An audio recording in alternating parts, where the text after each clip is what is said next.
What is up, everybody? I am Anthony. This is VR365. What is going on? It is Sunday. It is January 19th. The year of Gaben is 2020, and I am joined by Alyx from Virtual Insider. Alyx is joining us live. Alyx, what is going on? I'm good, thank you. It's nice to be finally on the show after quite a while now. So Yeah. This is the first time we've got Alyx on the show. It is really happening. It's funny because I have had basically everybody but you from the Virtual Strangers crew. Although MainFan, I don't know that MainFan has had a legitimate interview. Because he's been on the show, but it wasn't really it wasn't like the MainFan interview. It was more like just MainFan happened to jump on one day. I yeah, forget. you need to get him back on, get him on now. Come on, go on. Yeah, no, it's okay. We'll go ahead and leave it with us too right now. But basically, what we're going to do today, guys, is in terms of this show, I want to start off with doing a few news stories, and Alyx is going to help me out with the news stories. I'll go ahead and, present the news stories and get Alyx's take on them. And then after that, we're going to get into what I believe is, well, more important questions and then just general interview stuff and all of that. But before we get started with all that crap, I do need to thank the sponsors of our program. And so I've been trying to do this on a much more regular basis. And I've been trying to thank Patreon supporters, PayPal donators, and that type of thing. And also, of course, you Twitch people out there as well, twitching it up. So let's go ahead and thank our first Patreon supporter of the day. I normally like to thank a brand new Patreon supporter. Don't have any of those. So we're going to thank an existing Patreon supporter. I just randomly picked somebody from the grab bag. And for this episode, it is Jose G. Rodriguez Gonzalez. A mouthful. Jose, thank you so much for being part of the Patreon. No, seriously, I really do appreciate it. Jose has been around for a minute. He's been with the Patreon for a while, and I definitely appreciate that. So much love to Jose. Get him on the show. Yeah. Maybe random Patreon supporter just jump into the show. That could be a possibility as well.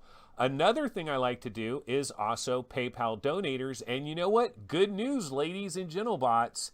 I do have some new donations. Oh my God, my chat just went psycho. Hey, are you looking at chat? I don't know who SGT Sprout is, but he just ruined chat, or I don't know what is going on. Okay, so chat might have just been totally destroyed, but oh well, we'll worry about that later. I did want to thank. The hell is going on? Yeah, it looks like madness over there. Okay, so I did want to thank Chris 60,007 with a $20 PayPal donation just in the last couple of days. So that is super awesome, Chris. Really appreciate that. I'm telling you, I don't have monetization on YouTube. It's a long, drawn-out story of nightmares. I'm hoping it'll finally be corrected, but it hasn't yet. But Chris, people like Jose G. Rodriguez Gonzalez, and also people like Paul Bellino, who also donated $20. It's a raid. Okay, so it's a raid. Yeah, I'm new to Twitch. I don't know anything about this. I just know that it looks freaking crazy over there in chat. What the hell is a raid? So it's a raid. We're being attacked, bro. We are being Oh my attacked.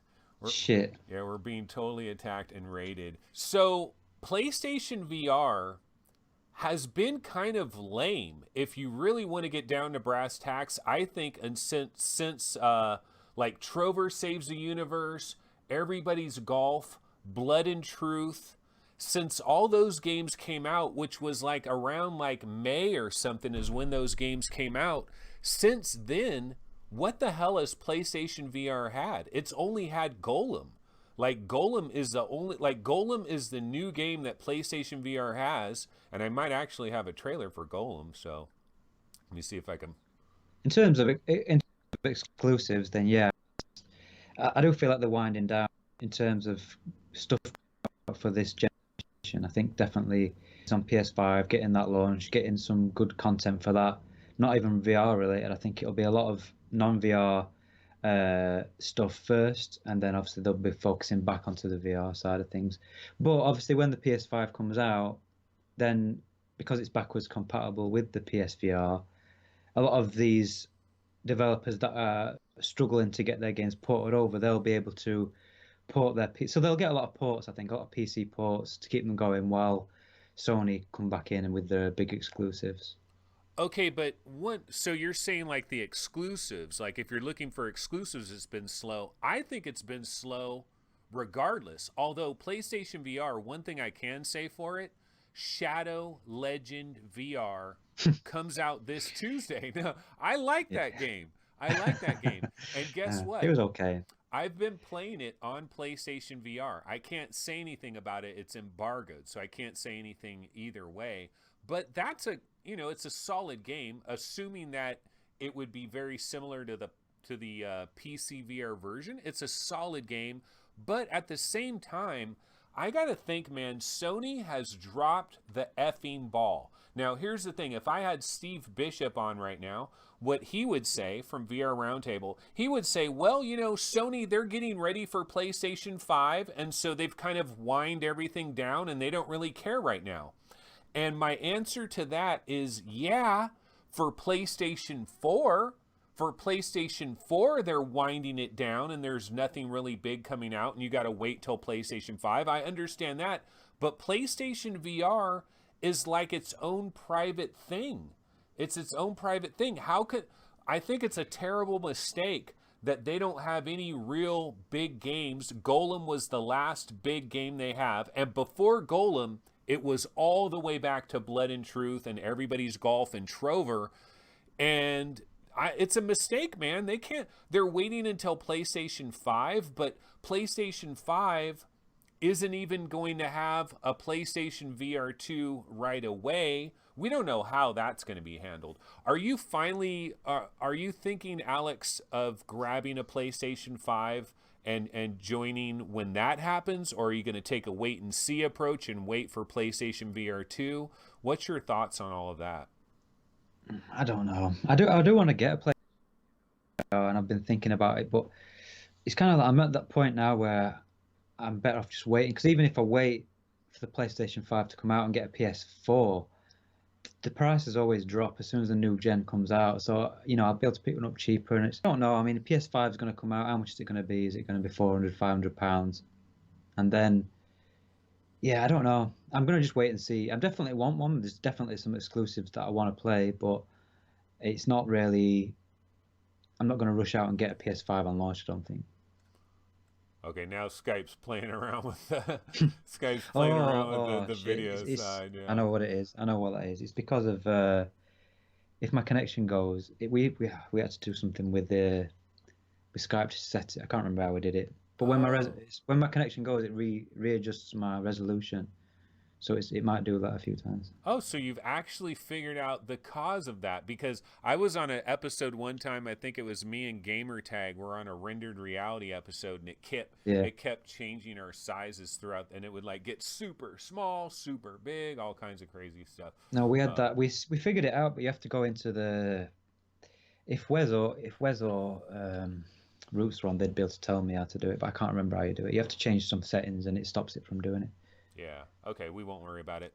But yeah, I mean, so you don't have a PlayStation 4, so that's why. Because see, if you had a PlayStation 4, I'm sure you have something similar to Craigslist in the Yeah, we've got that UK. Gumtree. Okay. Gumtree it's called. But I would definitely have bought one. I mean, the 250 pounds in sale. I would have bought one by now. But my mistake was I bought the Xbox One, and then Yeah, yeah. I got the Xbox and I played that for a bit, and then I got bored with it, and then I got into VR.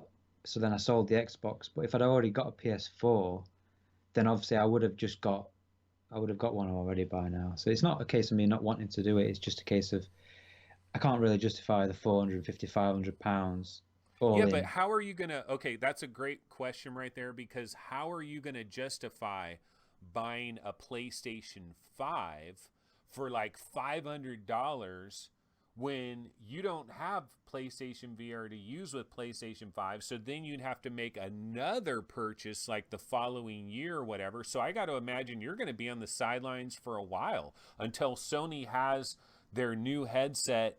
And then even then, it's got to be super compelling for you because you might be throwing out a combined like $900 or something. So you may never join the Sony bandwagon when you consider all of that. I will get on. I will get on there this next generation, but it's just what I really want is for Sony to bring their stuff to PC. That's what I really want. And then I ain't going to buy a damn PS4 and another headset. But apparently they are bringing more and more stuff because they bought. Is it Beyond Soul? Beyond what's that? Those games? Yeah, not Until Dawn. Beyond Soul, something like that. And then they're bringing apparently Death Stranding. Horizon Zero Dawn. That's coming. Yeah. So they are bringing more and more. So my hope is that they go like Microsoft and then they do PC. Because I don't think if anyone's got a PC, I don't think that they're going to buy. I mean, like me, I'm not going to really buy a PS4 just for those games right now. And it's just like, are they really losing out? They're going to get more game sales if they put it on PC. I don't know, but we'll see. Yeah, well, here's an interesting thought. One thing that I've never thought about is this new PlayStation VR 2 headset that they're eventually going to have with like new controllers, new tracking, the whole ball of wax. If they were really smart about it, see, a lot of people think, oh, maybe it'll be a standalone and a headset for PlayStation 5. Maybe it'll do this double duty. But what I never thought about was, what if it does double duty with the PC? Like, what if you don't even need a PlayStation 5 at all? You can buy the PlayStation VR 2 and you could just plug it into your PC like you're talking about. You could also use it with Steam. You could use it with Oculus somehow, some way. And maybe that could be your new PC VR headset and it has a PlayStation logo on it. How crazy would that be? Over at Upload VR, they have an article about a new headset that Lenovo is coming out with. And it's kind of interesting. And they actually reference Gaming Science Teacher. So, dude, trip on this. Gaming Science Teacher has been mentioned on Upload VR. MRTV's been mentioned a number of times on Upload VR. Cass and Cherry are in Upload VR quite a bit. A lot of people. I've never been on Upload VR. Well, you need to do something really outrageous. I don't know. You need to think of something. Yeah. So you need to just drop some sort of wild rumor or speculation and then they'll put you in there. Yeah, I got to be like Sweeviver. I got to say something controversial. I got to be in the news. Go on a tweet rage or something to someone. Yeah, but so there is this new headset, and let me grab the facts for this. So Lenovo is going to have a new headset that is very similar to the Oculus Quest in a lot of ways. We're talking about a standalone headset. It's going to feature a Snapdragon 835. Now, here's the difference, though. We believe this is going to be 3 DoF because there's no cameras. There's like some pictures of it, but we have no cameras on there anywhere.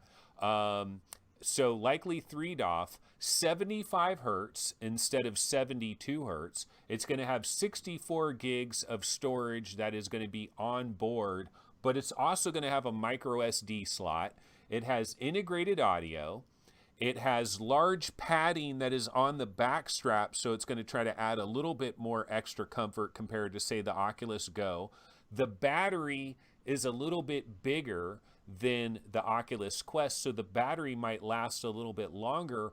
But I think the most incredible thing about this whole thing, the resolution of this headset is 1920 by 2160 per eye, which is damn near HP Reverb. HP Reverb is 2160 by 2160. This one is 1920, just barely under 1920 by 2160 per eye. It is called VR Classroom 2, and it's kind of designed for the education market. So did you hear anything about this, Alex? And what do you think? I mean, this is probably not a direct actual Oculus Quest competitor, but No. but still, I mean, this is going to be one of the highest resolution headsets we've ever seen. Yeah, we see a lot of these enterprise sort of stuff. Obviously, there's a lot of them, to be fair, that are vying for a place in the market. So this just looks like another one of those. I don't think it's going to be a consumer product that people are going to. No, I mean, if it's $3 off, who's going to buy it? No, that's the thing. So Do you think this is going to start to create a bigger demand for a higher resolution headset? Like people are going to start to have resolution envy? I don't think so. Do you know the thing is, it's like law of diminishing returns. So when you get to a certain point, like right now, obviously you've got an index, and have you got a Quest? I think is that what you've got? Yeah, yeah. So I mean, And a with the CV1. index, yeah, I mean, if you go from an index, if I go back to the CV1, it's like night and day difference. It's so much sharper. But I feel like we've already got to the point now where you can't really see screen door. It looks pretty good. I don't really find myself wanting more resolution. If I'm honest, I'm okay with what Really, we've got. really. Yeah, I'd rather just, yeah. Okay, well I don't think, we're gonna get yeah. actually into a bigger discussion about like what is the most important part of next gen headsets. We're gonna get to that in a little bit. So let's go to another story. So I was waiting to get this trailer, finally got it. I don't know that this was like worth all the drama that I went through, but you know what I needed, folks? I needed a Walking Dead Saints and Sinners trailer. And I wanted to throw this on the screen because you know what? This game is coming this Thursday, and if you think about the VR gaming scene, and Alex, I know you cover a lot of like, you're always doing like top 20 lists, upcoming games, best games of this time, most disappointing games. You do a lot of these videos. You are prolific as hell. You're one of the hardest working guys out there. So I'm sure you're keeping track of like the best games that are coming. And since the arrival of, say, like Boneworks and Budget Cuts 2, this is like the next big banger. It's coming this Thursday. The reviews appear to be really good. Like a lot of people have been kind of ranting and raving. People that have had hands on in this game really kind of raving about it. Are you excited for this one, or do you have a little bit of like zombie fatigue?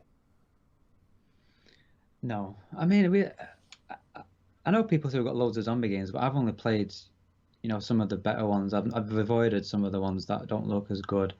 Um, this is this game looks really good. I think it's going to be one of the best games of the year, in my opinion. Wow. Unless I mean, I can't see how it could be that. I mean, from all the footage I've seen, the physics-based interactions, the way that you've got a full 15-hour long campaign with a story, branching dialogue, with crafting systems, RPG elements.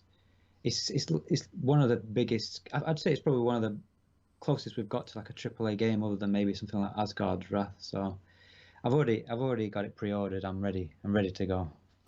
Yeah, yeah. I mean, I'm excited for it. I wonder because like a lot of us are talking about like game of the year and stuff. You know, we're looking back on 2019. Do you think this game coming out on January 23rd? Do you think a year from now we're gonna remember this game? You know, because we're gonna have Alex, we're gonna have Medal of Honor, Iron Man, you know, whatever these different games, and I'm sure there's going to be other games that like sneak out. Grand Theft Auto 6, you know. I mean, there's going to be stuff that comes out of the woodwork that we weren't expecting. Do you think we'll really be talking about this game of the year a year from now? If it lives up to the promise, then yeah, I think it could be one of the best games we've seen. I mean, this year it looks bonkers when you look at the games that we've got coming. I mean, I've actually got. You talk about my videos. I've got a list, like a 2020 list video, and 28 just PCVR games on there, and there's some look excellent. I'm obviously with, like you've said, like Medal of Honor, Lone Echo 2.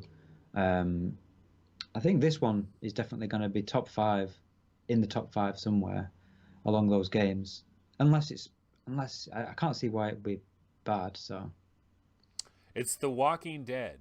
I Am Root says it's The Walking Dead, Anthony. Yeah, we'll remember it. Okay. He's saying, yeah, dude, it's the freaking Walking Dead. Of course you'll remember it. But wait a minute, ladies and gentlebots, Alex, you know what Servios did with Westworld Awakening. You of all Oh people yeah, know, right? yeah. And there's a possibility that the specific team that basically did Westworld Awakening, they said, okay, we're going to take one of the best franchises that's known in the world, Westworld, HBO, and now we're going to do The Walking Dead Onslaught. And so I know a lot of people aren't that hyped for that game, but if that's the same team, like the same producers, the same people that did Westworld Awakening, I got to tell you, I'm excited for The Walking Dead Onslaught as well. Now that's coming a little bit later. Maybe that'll overshadow this a little bit, but this one has like Boneworks style physics and stuff. And it, like you were saying, it has the crafting. It's a more detailed world. You can be this like you can be a saint or you can be a sinner. So it kind of has replayability. Like you can go through this game being like a really nice person, and you could go through the entire 15 hours or whatever it is, and then you could be like, okay, that was fun, but now I'm going to go through the game being a complete and utter asshole, killing people everywhere, stealing shit. I'm going to be a sinner to the 12th degree. Although we always hear about these games that are going to have these choices, and then like a year later you don't remember any of that because a lot of it doesn't really matter. But pretty exciting, to be sure. Yeah, it's what I can't. Yeah, unless they've screwed up somewhere massively and it ends up being a buggy mess, I just can't see how this is going to be a bad game. Yeah, all right. Couple other quick little things that we'll talk about here for a quick second. Let's see here. I'm going to get off of this trailer and just grab another random trailer here. Why don't I grab Boneworks trailer? We were just talking about Boneworks.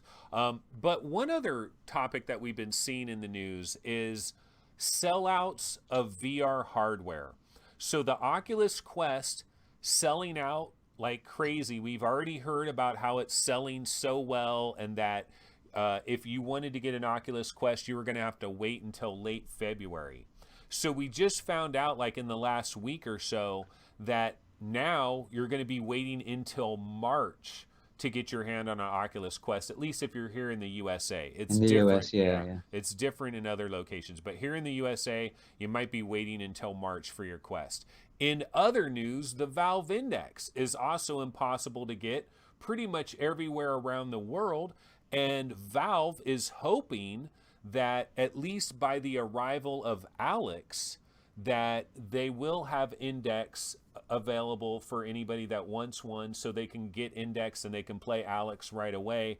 What do you think about these shortages? Do you think there's people at the powers that be at Oculus and at Valve that like need to do a better job of forecasting demand?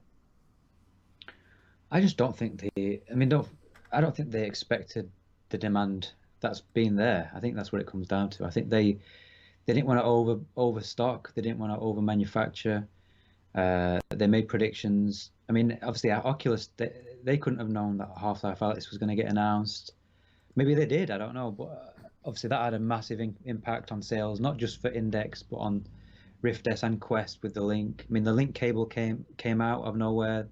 The demand, I think the demand for that has been higher than probably Oculus expected. So I just think it's just the demand's just been a lot higher than what they predicted, which is a good thing because obviously if they, I mean, I doubt that they're going to keep really low stock. So if they're, unless they, I mean, I can only see it as good news. But I've seen some people say, oh, it's not good news if they only had low inventory and stuff like that. But I can't see how it's anything other than a positive story, really. Well, I mean, it's good news. Well, you can. Maybe you can. Yeah, I can always play the other side of anything. But what I'll say is it's good news if they weren't aggressively underestimating. If they were aggressively underestimating, then it's just a tragic mistake, period, because they left so many sales on the table. And even though it's still selling and there's still a hype, like they really dropped the ball. Now, if they were like, if they had their estimates and it's like, wow, our sales have exceeded all estimates and now we're sold out and we wish we had even more, but we had actually, we had accounted for an exciting, batch of people wanting to buy this, and we produced a lot of extra. We had extra, but we were just blown away. If that's the case, then it's freaking incredible. It's awesome. Hip, hip, hooray. VR is here to stay. But if they were like, oh, we're going to be really careful. We don't think there's that much demand. We don't want to have millions of them sitting around in a warehouse gathering dust. If that's the case, and then the demand was overwhelming and they just dropped the ball dramatically, then it's like you want to be like, damn it, why weren't you paying more attention and having better estimates? I don't know. That's the way I think about it. When the Quest launched, was it sold out then, or was it? I can't remember whether they sold out on launch of the Quest or whether it's just the Christmas period. I think they kind of sold out. Like, I think it was available for like a week or so, and then it was like, then you couldn't find it for a while, and then like a couple of weeks later it started to come back in. I don't know. I think there's got to be a short. I think that they stocked up what they expected. They sold more than what they thought, and there's obviously some sort of shortage in maybe a component that needs to get manufactured, or maybe it's maybe it's made in China. It's the Chinese New Year, because obviously they shut down for the New Year period, or something's affecting them to restock, because obviously for them to take this long to restock, it's quite a long time, really. Yeah. So, but speaking of like Valve Index being sold out right now, and the whole Alyx thing, one of the things that we did find out about, obviously the delay of Iron Man till May 15th, the delay of Cyberpunk 2077, lots of delays are happening. What do you believe, Alex, about Alyx? Do you think we'll actually be playing Alyx in the month of March, or do you think a delay is like 90% likely? I think it's likely. Valve have got a track record of delaying, and if they've got this shortage situation, they might want to hold back. They'll not say that's why they're doing it, but they might want to hold it back a little bit until they can get more indexes in stock ready for the launch. So it could happen. If it happens, it happens. It's not that big of a deal. We've got plenty of other stuff on the way by the looks of it. So yeah, if they are going to delay it, when do you think that they would have to announce this? Would they wait until like early March to announce that, or? No, I mean, if they did that, that'd be.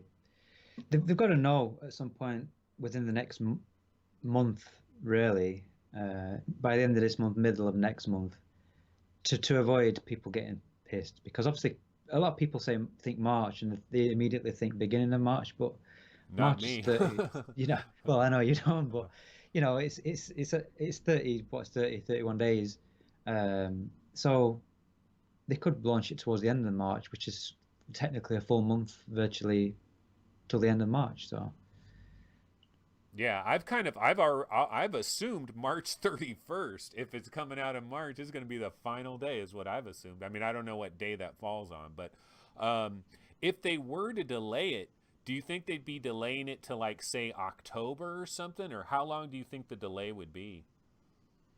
I mean, I know it's pure speculation. We have no idea, but yeah, I don't know. I mean, we don't even know if it's going to get delayed yet, so it would be just, I'd be literally guessing if 2 months, 3 months. I don't know. I honestly have no idea. what if they delayed it and said early 2021? Damn, that would be a real buzzkill, right? Yeah, they're not going to do that. I mean, the game's ready. Well, not ready, but it's the completed. People have played through from start to finish, so the game's finished. It's just them polishing, fixing, getting the final little bits of features, making sure there's no jank. And they've had since they've got 5-6 months to do that. So I'm hopeful that it will just get released in March, to be honest.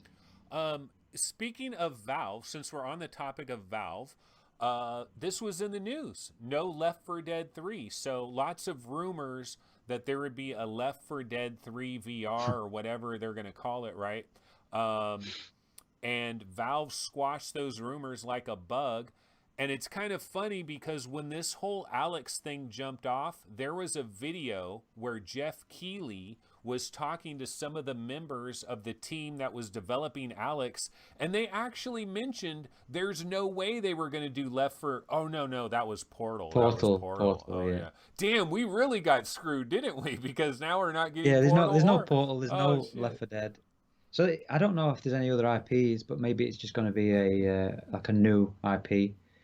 I think this is because they said that this is their flagship game, so I've got a feeling that they're going to the two others maybe smaller games, maybe not be to this sort of scale and scope. So You know what I'm worried about, Alex, is we always heard about three games, three big VR games, or three dedicated VR games, or whatever you want to call them. We always heard about these three games, three games, three games. But here's the thing that I've noticed.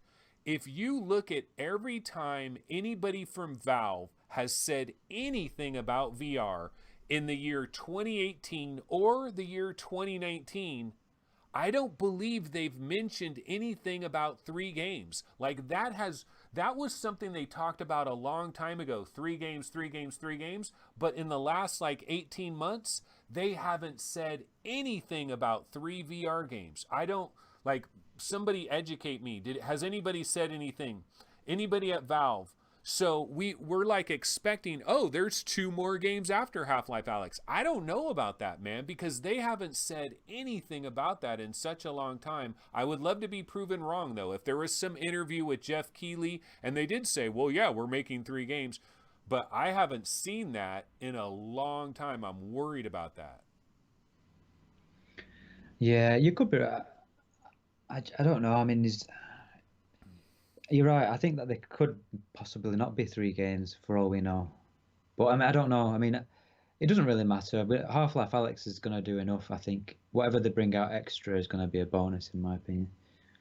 Like I think it's someone mentioned in like Team Fortress 3 VR, but they've already said in that interview with Jeff Keighley, no multiplayer. Basically, the VR player base is not big enough for a multiplayer only game. So that's another one. Team Fortress is not going to be the other game either. Yeah, I Am Root says three games. But I'm telling you, when is the last time you've heard that come out of the mouth of someone that works at Valve? The last time I know is 2017. Like, I did not hear that in 2018. I didn't hear it in 2019. So please, somebody, this is a great assignment for somebody out there. Find out the last time it was uttered from a real Valve employee's mouth, because it's been a long time, man. I don't know that I would buy into that. Okay, last question about Half-Life Alyx is we saw the tested video. Well, I don't know if you've seen it, but like tested sampled Half-Life Alyx with all these different headsets. And one of the things that we noticed, and then of course they didn't have the Half-Life Alyx at the Game Awards, and people had, controversy like, oh, teleport, teleport, teleport. The game was designed around teleport. Now they're scrambling to try to make it not so much teleport. Do you have any worries at all that the game will be compromised just a little bit because it was really built around teleport? I don't. No, no, I don't really think so. I don't see why, unless it's like you've got games like Apex Constructs, which were obviously designed specifically for teleport, and then they added the free locomotion, but the levels were all, they weren't flat, so that caused major problems with clipping and stuff. But I don't think they're going to do elevation changes like that in this game. I think a lot of it is going to be flat, walking along corridors and stuff. So I don't think adding free locomotion is going to cause any major problems. And was it Norm from Tested said he played the full 3 hours with smooth locomotion. He confirmed on Reddit that there was no issues. It felt great. So I think it'll be fine. Okay. All right. Well, let's go ahead and get off all of this stuff and let's get into like just a regular interview type thing, which is something I've been wanting to do with Alex. So let's go ahead and do that. So Alex, one of the things I wanted to start off with, and we keep saying Alex, Alex, Alex, right? One of the things I wanted to start off with is a question that I want to actually ask every future interview person I get. If I have enough time, I want to ask them this question. And I think it is the question. Let me get off this trailer though, because just, the whole Half-Life Alyx, let's get off of this, and just throw on something else to get off of it. But the number one question out there is when we're thinking about next generation VR headsets, Like, I've made this comment. We were just talking about what is it called? It's called this Lenovo thing. It's called VR Classroom 2.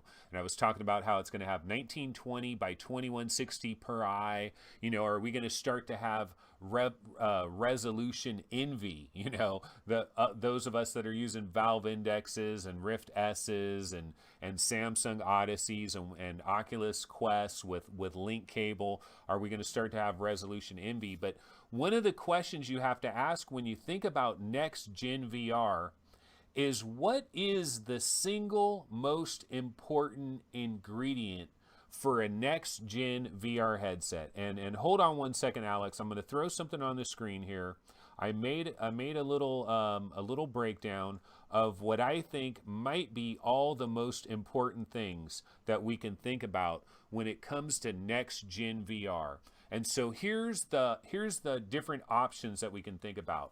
Resolution, obviously really huge. Field of view, another big one. Comfort/weight, very important. Eye tracking / dynamic foveated rendering, that could be really huge. Wireless, you know, we can't discount wireless. Maybe wireless is the most important thing of all. Full body tracking. When are we going to get this is something I always harp on. When are we going to put our bodies into VR? Next gen AR pass-through. Now, what I'm talking about here is, what if your VR headset could all of a sudden be a HoloLens 2 or a Magic Leap 1, but even better, it's basically takes all that functionality and puts it into a VR headset so you can do some crazy AR stuff. So next gen AR pass-through. A built-in 5G modem. Hey, we can snicker and laugh about this right now, but 10 years from now, maybe the built-in 5G modem will be the single most important thing, because it will allow massive amounts of video data to be streamed directly in your headset. Too much data to be downloaded, but with streaming, now this is more for video, not for like games, but maybe this will be next gen right there, the built-in 5G modem. And then last but not least, facial tracking / advanced avatars, kind of like the advanced Facebook avatars where it looks almost like real people, and they've got cameras that are analyzing your cheekbone muscles and your little twitches and the way your lip curls up or whatever the hell, to give you more advanced social features. So the first question I have, Alex, am I missing something off of this list? Is there some major thing that, like, oh my God, I can't believe I forgot about blank? Are we missing something major, or is this pretty much the key stuff that we're thinking about when it comes to like a really high-end next-gen VR headset? I can't think of anything else. I mean, unless chat's got any other suggestions, but yeah, I mean, that looks like if everything, because I know you asked me this question before we started to look at it, and the thing is, I don't think there is just one key feature. Because the where I stand personally is, I actually personally like what we have now. I think that what we've got now is good. I think it's good enough. I think the CV one and the original Vive weren't good enough. The PSVR isn't good enough. That needs an update. And I think what we have now, if we kept what we have now for 3-4 years, I wouldn't have a problem with that. I don't really feel like I need to change. Okay, wait. What is your daily driver? Like, what do you use? What are your primary headsets?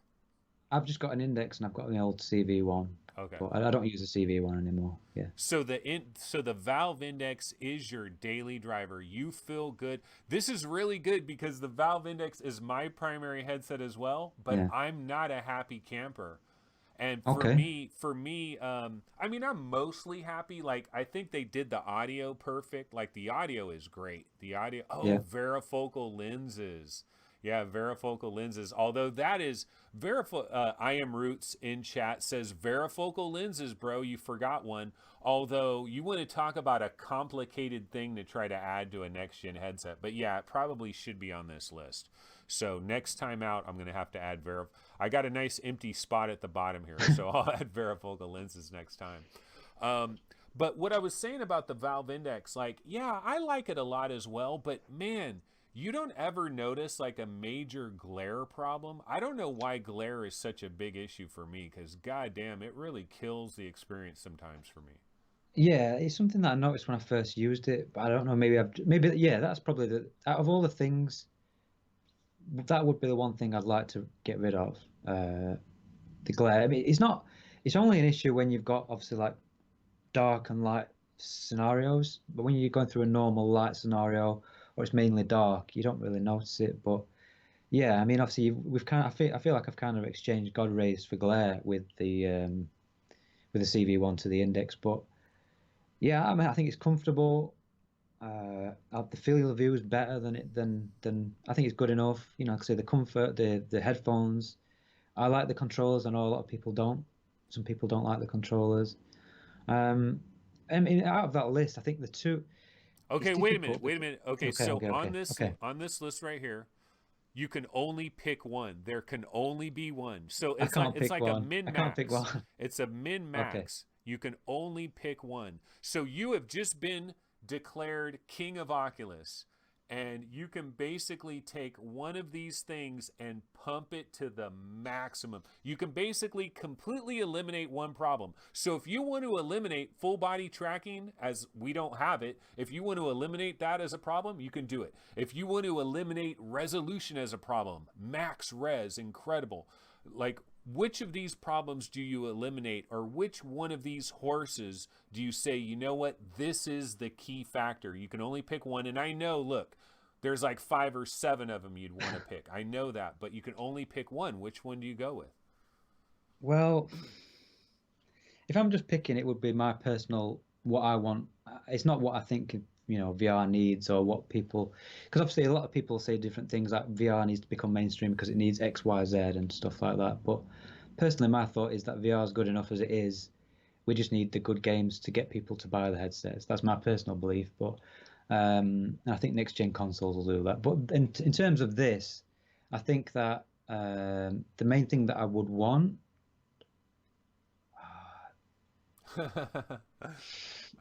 Probably field of view, probably. Field of But then view, yeah. if you've got the field of view, then you need the eye tracking and the yes, that's why I'm saying you can't really. You need one to get one. You need the other because of the limitations of the hardware with the GPUs and stuff that we've got. So, like if you just got a But wireless forget field. about the logic. Take the logic out of it. If you don't care about the if performance was exactly the same, then yeah, field of view would probably be the one thing that I'd take off that list. That's interesting that you mentioned field of view, because that is my number one pick as well. I was Yeah. very conflicted. There's two things that I really really want from this list, and they're actually very tightly integrated and woven together. But for me, ultimately I decided, you know what? Field of view is number 1 for me. And here's why. Okay, so imagine we just had little stick characters. Imagine every game was Hollow Point, a white background with freaking stick characters. You're telling me we couldn't have them running around really fast and, have tables and chairs and stairs and trees, but they're all made out of, very simplistic, right? But imagine your field of view was freaking bam, where it's just everything, your entire field of view. Like we have contact lenses that are Mm. VR, your freaking entire field of view, or at least a giant portion of it, where the vast majority of your field of view is completely there.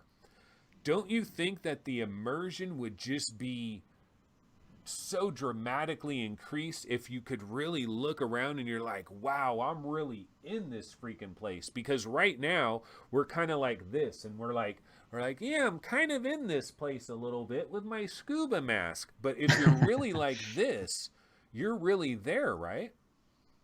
Yeah, do you have the on the Index? You have it wound all the way in for the lenses. I do. I have them Yeah, touching yeah, my eyeballs. yeah, yeah. I mean, Absolutely.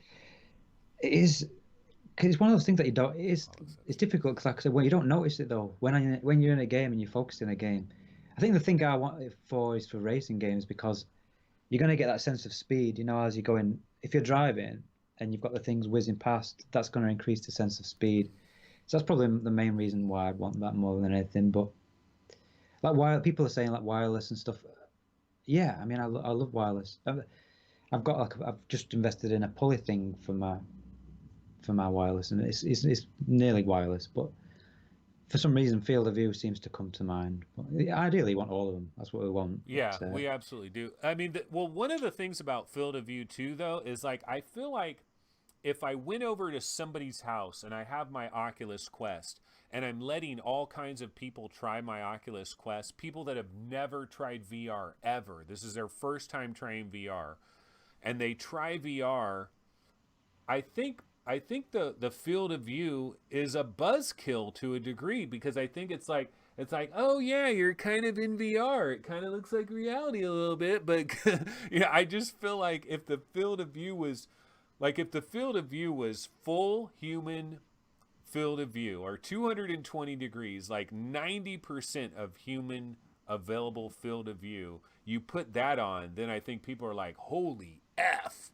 I'm really in another world. But I feel like this binocular vision, this, tunnel vision we got, I don't know. I really feel like field of view is okay. So one other thing, Alex, let's say I give you a bonus option. You can now pick one additional thing. What is your second most important feature after field of view? You chose field of view, but now what's number 2 for you off this list? well, if you have field of view, then you've got to have the eye tracking and the because what I want is, I'll be honest, I'm not a big. I know a lot of people they love talking about hardware and stuff, but I don't as much. I'm all about the games, and so what I want is I want the best quality. The amazing graphics. Like you've played Westworld, how amazing that looks, and it's kind of I want that, but I want big AAA games that you can spend 15 hours in that look real, photorealistic, and to get that you need the foveated rendering with the eye tracking because we're just not going to build. I don't think the graphics cards and the stuff are going to accelerate fast enough for us to get to that point anywhere anytime soon. So that would fix a lot of that issue. So what is Asgard's Wrath to you? It does not achieve what, at Yeah, that's Stormland, one. like Lone That's one Echo. game. That's one game. I want obviously.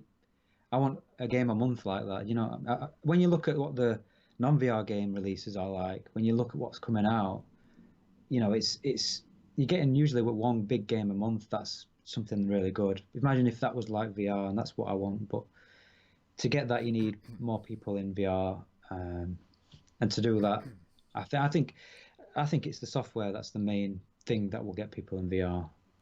I don't See, think it's I hear what you're saying. Like you're very similar to Steve, where you feel like software, software, software. That's what we really need the software. We don't have the software yet. But my argument is okay. So if you think about like DVD players, for example, or Blu-ray players, or some new technology comes out, yeah. right? So you have Blu-ray players, they're all the same. I mean, they're like they have different features and stuff, but we don't have all these different formats. Like, oh, this Blu-ray player does color, but this one does black and white. It's like you shop for televisions. All the televisions are the same. We've reached a standard. Somebody isn't making a television that like does something completely different. Like it's a standardization, right? And I feel like VR, we don't have a standardization yet. We haven't gotten there yet. What I want to do is I want to get to the day where it's like, okay, now we've got 220-degree field of view, we've got dynamic foveated rendering, we've got full body tracking, we've got AR power. Okay, now we've reached a standard. Now it comes down to the actual content. Now that we've reached this baseline of technology, now it becomes the content question. You're saying no, it's the content question right now. I disagree with that because you can take the average Joe Blow PC VR gamer, you can put him in Lone Echo, you can put him in Boneworks, you can put him in Stormland, you put him in Asgard's Wrath. These are all Fallout 4 VR, Skyrim. These are all supposedly like AAA VR games. We have like 7 or 8 of them supposedly, right? You can put those people in those games. They play it for a week or two, and then they're like, nah, I'm going back to Fortnite. And I think the reason why they're going back to Fortnite, we haven't reached that base minimum in technology. I'm not a technology guy either. Like, no, I'm not into, like, I don't care about all this technological crap. I want to get into the games as well. But I don't think we're like Atari 2600. We got to get to Super Nintendo. We're not at Super Nintendo. Once you got to Super Nintendo, people weren't crying about all this other stuff. They're like, okay, now it's all just about the games. We've got the color, we've got the sound, we've got sprites moving around. Now it's about how good the games are. I feel like we're still ColecoVision, Atari, Odyssey. We haven't reached this baseline yet. But, you know, if you disagree, go ahead. What do you think? Yeah, I disagree. Yeah, I think this is the baseline right now. What we have is the baseline. If let's say you've got the headset that's got everything in this list, and it's got as is now, and it's got everything in this list, and it's 400, £500, and people can go out and buy it. All these people that are sat on the fence who don't believe VR is the future and don't believe in VR, they're not going to suddenly jump in and say, "Oh yeah, now VR is this thing because it's got an extra field of view, If because they it's tried it, wireless." I Yeah, but they think they don't. Yeah, will. but what gets them to try it? It's the games that get them to try it. It's the games that get them Just to buy one it. game, though. Just one game. We No, only it's a combination. It's a combination of we need. That's why we need. It's not going to be just one thing that's going to suddenly get VR to get people to buy. It's going to be a build up over time, and that's why it's taken longer than people thought, because it's not just one thing. It's you've got to have the games, and the games take time to make.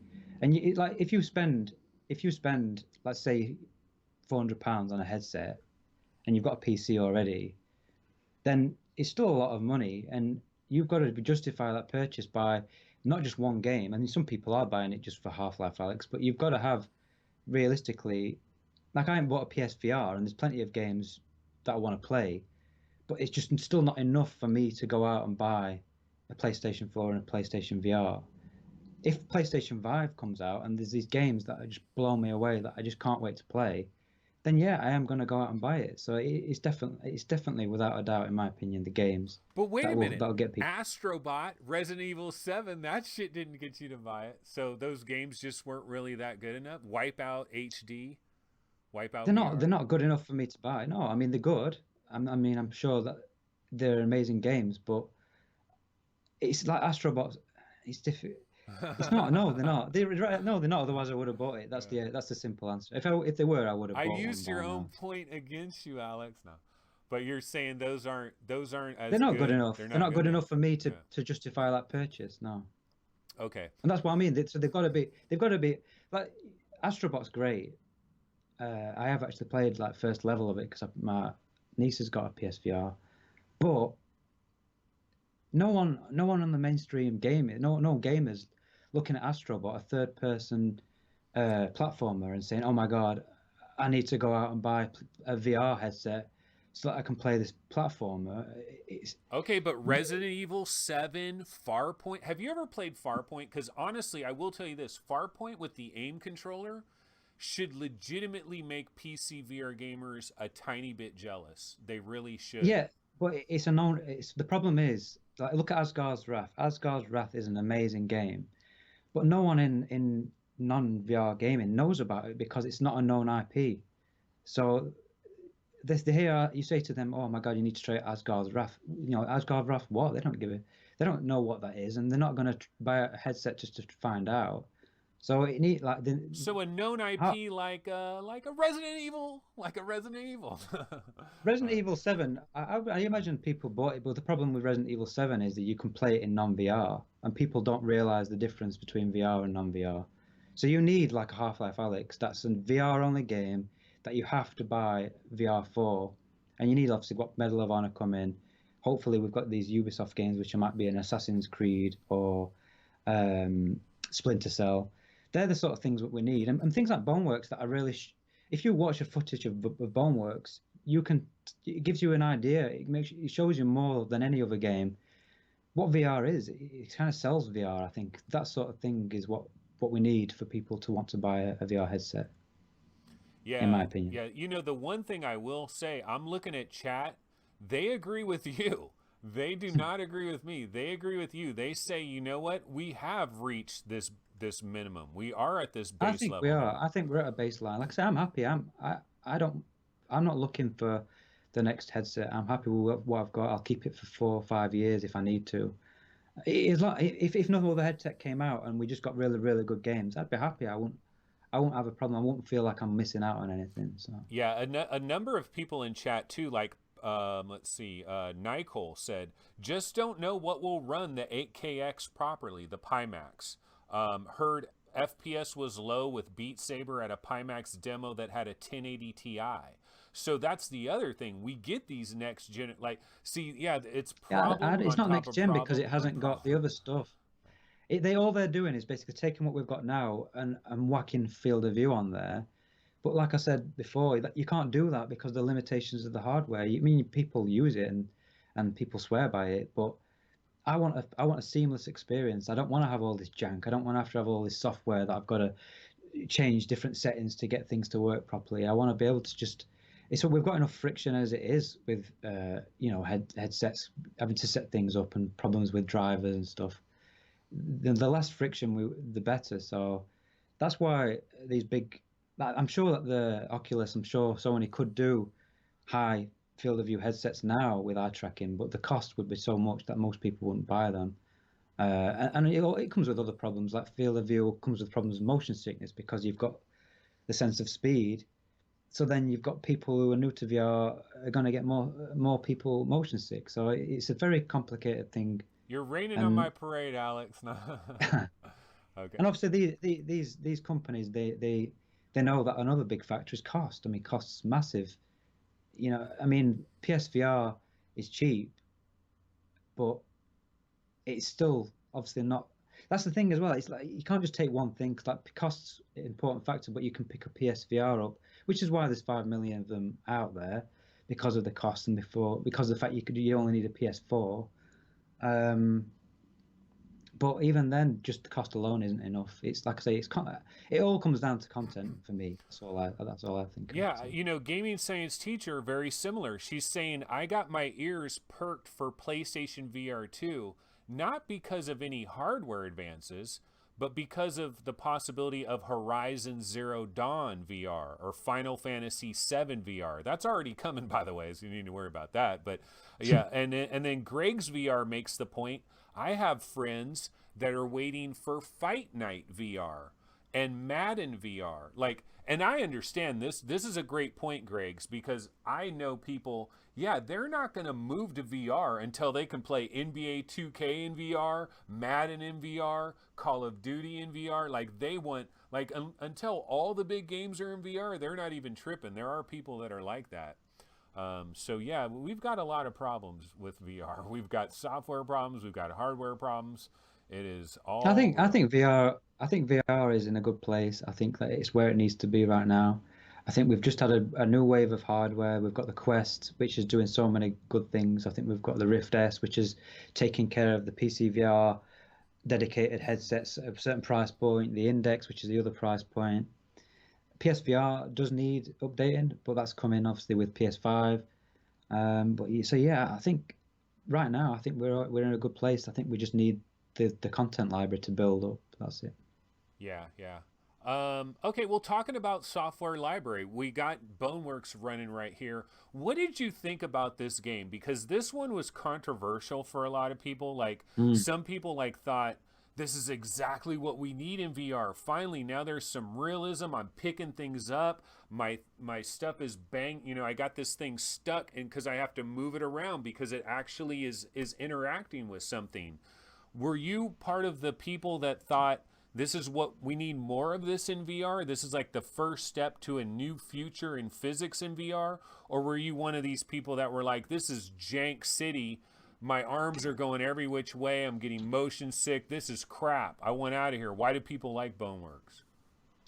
I sit somewhere in the middle. I've actually made a couple of videos. I made one before it came out called something about hype, and I went through all the different reasons why people are excited and people aren't excited. And it's amazing that split that it had before it launched. and then it's come out, and there's still got that split. There's still a lot of people who swear by it, who think it's absolutely incredible, and then you've got people who think it's janky and overrated. So I think I like what it's trying to do. I think it needs work. I think it feels like a beta early access game to me in some ways, just in the ways. And again, I've got a video where I go through the physics. I show some of the things that work and don't work. And again, that's one of my most downvoted videos. So a lot of Boneworks fanboys didn't like that. But How yeah, I was gonna say, how far did you get it? Have you finished it, or have you gotten like no, halfway through, or I'm where are waiting you for this at? save Okay. update because I just don't want to play.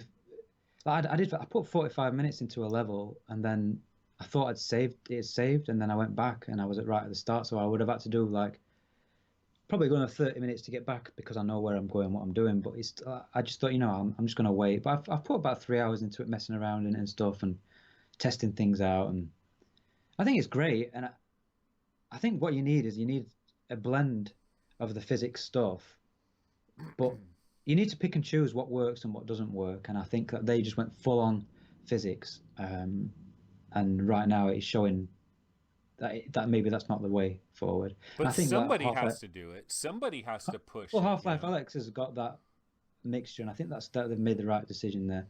The thing with Valve is that when they make a game, they're well known for playtesting the hell out of their games, and every single element that's in their game is thought through. They don't just put something in there for the sake of it. They'll playtest it. They'll try things out, and so I think that Half-Life Alyx is going to be that. It's going to feel like a next gen game because of the way that everything's going to feel so well crafted and polished, and everything's going to work assured. I don't think you're going to have any of this jank. So I think that they're going to be the ones to show people how it's done. Personally, I hope so. But the other thing we have to consider is this is their first VR game. It's not like they've made 3 of them. You know, like a lot of times your very first VR game might not, I don't know. yeah, I but feel like your first time out. this is not a small indie studio. They've got 50 people who've been working on it for 3+ years, 4 years. So you know, this is not Valve. Half-Life games have always been about innovation and polish, the way that they tell the story, and they're just gonna. I just know it's one of the few games that I just know is gonna just nail it. Personally, I just have no doubts about that game at all. Yeah.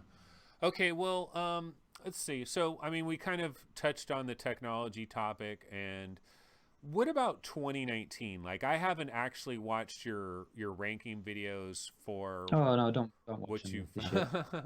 Well, I don't honestly. I don't watch much YouTube, to be honest. To be completely honest No, with you. Oh, I don't. and I don't.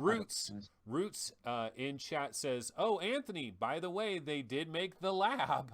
You kind of forgot about the lab. Yeah, that is true. I did kind of To be fair, forgot about the that. lab is pretty good. I mean, that was a 2016 thing as well, and it felt polished for that time of it. When that came out, I mean, that set the standard really when you think about it. But Yeah, and yeah, I mean Longbow and Zortex. Like I think Longbow is hell of underrated. I think Zortex 26XX is hell of underrated. I think the robot repair was like one of the most incredible things of like one oh, of the it was most brilliant. incredible Yeah, demos. sure, but I loved it. Yeah, it was just there was something, and that's another thing that we forget about with Half-Life Alyx is the source. Roots mentioned it early on. Source 2, that could be revolutionary because if the modders get behind that, the things that they can create. I mean, Counter Strike was made through Source by modders. So imagine some of the stuff that we're going to see from the Source engine with the modders. Get behind this game and this engine and start making some incredible stuff with it. Yeah, what one of the things I'm curious about though is like the exact team of people that are building Half-Life Alyx and have been building Half-Life Alyx. Was that the team that made the lab? Like those exact people made the lab, or Some of them will be there. yeah, They've so got a mixture of people. They've got 50 odd people. They've had people obviously. They've got some people who worked on the original Half-Life games. So they've got people from way back, when this first started. So there's some good people there. There's some good talented developers there. I mean, I absolutely hear what you're saying, and yeah, I mean, I've got faith in Valve. It's going to be an incredible game. Like, there's no question it's going to be an incredible game. I just feel like I think their next game's going to be that much better though, because they're going to have Half-Life, like the team that made Half-Life Alyx. Like, if they go on to make another VR game, that entire team, I think the next VR game they make can't help but be significantly better, because they'll have learned so many lessons. They'll know, okay, this whole designing around teleport thing, they're not going to make that mistake again. And I Well, I think just they feel will. They want to keep the thing with Valve is they will stick with teleport as well. I don't think they're going to ever ditch that unless, yeah, that's one. The technology wise, that's what I want. I want to be able to walk around an entire world seamlessly in my living room. That's what I want to do. how do you That's the expect big to thing. do that though? With like, I have what do you? absolutely no idea. So, So you would need but it's what I want. a floor that Whatever it completely is, roller rotates skates. I and want roller skate. I want the roller skate things with motors in them. I want whatever it is. I just want it to feel like I'm just walking through, walking, running.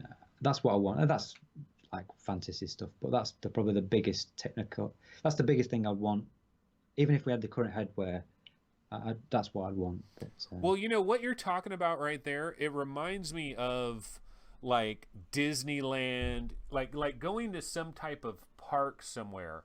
Imagine if somebody made a park, like an amusement park, where when you're playing Skyrim VR, but like it would be a specially made Skyrim VR, but you're literally walking through the entire world, you know what I mean? And so, like, if there's a bench, you go and sit on the bench. You're climbing stairs, you're physically like everything is mapped one to one, but it's like a giant freaking thing. So you're mm, like mm. really walking through the world. You're going up hills, and it's Like all a bigger version of what's the the void. Star Wars? The Yeah, void, the yeah. Void. Like a bigger version of that. A Yeah, much bigger version, and like yeah. very pinpoint accurate. Yeah, no, I would love that, and I believe that is going to happen. It's going to come down to how many people can you put through the experience, and fast enough, how much are they going to pay, like all those questions come into it. And then like you're using this gigantic open space, and then having it level, the tracking and all of that, it's going to be complicated, but somebody can do that. Okay, so What we're talking about the 2019, I think we were. yeah, 2019. I mean, what really stands out for you, and like if somebody were to ask you and say, dude, I just got a VR headset. What game should I grab that came out last year? Which are the different games you would mention?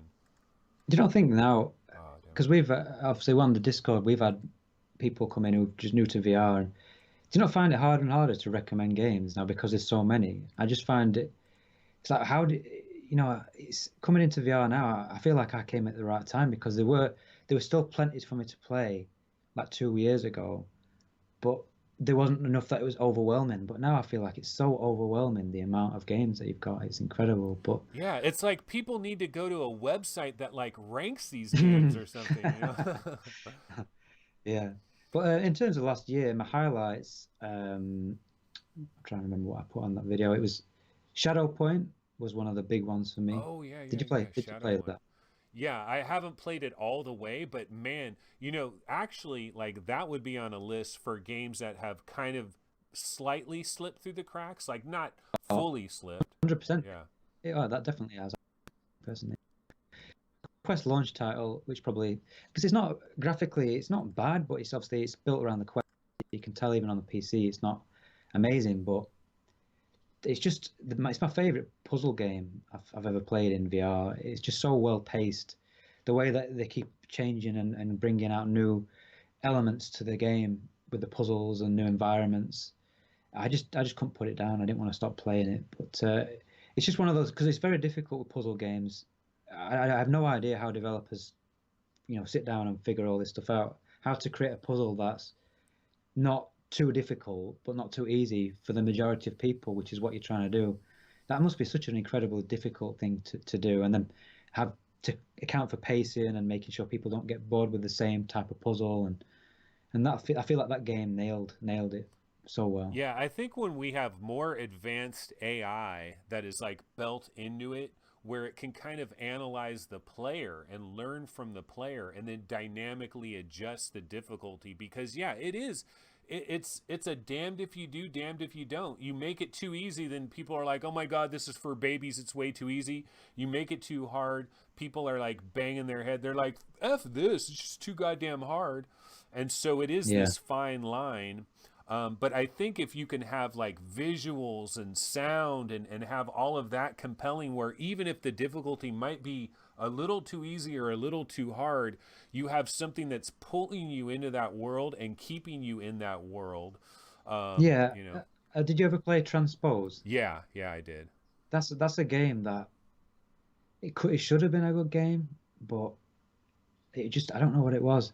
The visuals were all too samey, and the puzzles were just hurt my brain too much to the point where I didn't want to play it anymore. So it was kind of like that was one of those that I felt like didn't get the balance right. But like you say, even if the puzzles are a little bit too easy, they've got to have something to pull you through the game, some sort of story, nice visuals, something that keeps you wanting to play. So it is a very difficult thing to make. I mean, game development is difficult anyway, but puzzle games, I think, especially, are really difficult to What balance. about this question? So, Shadow Point is what I would call a questicle, which means it was designed specifically for the Quest. It was ported to the Rift, maybe made just a little bit better on the Rift. Yeah, if it is, it's not much. But are there any others that are in this exact same category that you feel was also pretty good? That it was a questicle, but you still enjoyed it quite a bit? Did you play Journey of the Gods at all? Did you play? Yeah, it was okay. What about like Uh, the Vader Immortals? yeah, they're good, but they've been upscale. You can see that they actually put some effort into the. Have you tried both versions? Yeah, On the yeah. yeah, I felt like they were a big enough improvement. You could see with the lighting and everything that they'd put some work into it. It didn't feel like a Quest game playing that, whereas Shadow Point, you could tell that it was built entirely around the Quest, and there was no. And that's one thing that a lot of people probably hate me for saying it, but as good as the Quest is, uh, the fact that developers want to sell it on the Quest, it's going to hold some games back because they're going to have to work around the limitations of the hardware, which I think that's where PS5 will come in, because that'll open up the hardware side of things. So there's enough people. If you've got, millions of people on PS5, you've got millions of people on PC. There'll be developers that feel it's worthwhile making these, big AAA, amazing graphically, stunning games, uh, because there's enough people to sell them to. Whereas if you're trying to make something for the Quest as well, you're always going to have to limit it, not just in the graphics, but in obviously that things with the CPU, so you can't have too many physics and things like that. So, Yeah, it's what we call questicle, baby. That's why it's there, because is that yeah, your phrase? Is it? it's going to affect. There's no doubt about it. This is and the fact that it's so ridiculously successful, honestly, should be a serious nightmare for some of the hardcore PCVR guys that have no interest in Quest whatsoever. It should be a complete and utter nightmare, because it's actually going to water down all your games. It's just a reality, man. But since we're talking about Quest, so you didn't grab one. My No. question for you regarding that is: are you in the main fan camp, from the standpoint where you're like, why would I want a Quest? I got my man cave. I got my high-end VR headset. What the hell do I want a Quest for? Is that kind of your attitude, or why did you not buy a Quest? I just don't have any, yeah, I don't have a need for it. I mean, what would I use it for? There isn't enough games on the Quest because the whole selling point of the Quest is being able to take it anywhere. But I only really want a VR game at home anyway. I've already got a big enough play space, so I don't need to take it into another room. And wireless is great, but the games that you're going to be playing are going to be, certain games, these Quest made games, so you're not going to be able to play the games that I really want to play on the PC. So Do you it have? just, it just Yeah. Well, quick question: Are you living with other people, like wife, kids, or anything I've else? got a girlfriend. I just set up in the living room when she's gone to bed, so I've got a full living room Okay. to play. But what about this? If you had a Quest, because like one of the cool things about the Quest, mine's sitting over there, and I don't use it all that much to be honest as well, because it's like, yeah, I've got a man cave and I've got my Valve Index. You know, why am I firing up the Quest? But one of the nice aspects of having a Quest is like if my family is mostly in the living room way over there, and I can kind of like, I mean, it's kind of cheating, but I can kind of be over there in the Quest, and it's like I'm kind of near them, and I'm Yeah, enjoying a VR game, and I'm kind of in the same room as them. So it's like Dad's not always gone. Dad's right over there. He's just in a different world, you know? yeah, that's funny. No, I don't have that problem, but yeah, I mean, I only tend to do my gaming in the evenings when, late at night. So I've got plenty of stuff to be doing during the day, but it's just, yeah, it's just not for me. I think it's a great device. I think it's doing a lot of good things for VR. What But it's about just like for, what about vacations? Like going on a vacation, or like I've said this before too, and people are like, dude, don't you get enough VR already? Like, why can't you take one full week off of VR? But I don't know. I feel good when I have that VR headset in my bag, and I know that if it gets super, super boring, you know, I can always go grab my VR headset out of my bag and have a little bit of VR while I'm vacationing. I think it's different because if you've got kids and stuff, you're catering to those. But if I go on vacation, I'm going on vacation to be on vacation, not to do the stuff I do at home. So I'm going out, eating out meals, and I don't go on holidays and sit around and bored. I'm usually doing things. So it's not something I'd ever want for that reason. And again, it's £400 just True, to take true. on vacation. What about the whole like? So I am Roots in chat says he's saying it used to be your go-to, Anthony, a few months ago, right? Well, see, when I first got the Quest, like when it launched and everything, there was that, you know, there's that hype factor. It's like buying a Nintendo Switch or something. It's like a new thing. You know, you got this new thing, and there's an excitement around a new thing. And I really did get what I got caught up in. That's something you do a lot, Anthony, to be honest with you. But you get the honeymoon Yeah, period the is honeymoon real when it period comes is to you. some Yeah. real stuff, man. But the thing is, the thing that I got caught up in is you grab the Quest, you put it on, you hit the power button, and you're literally in a game like 30 seconds later.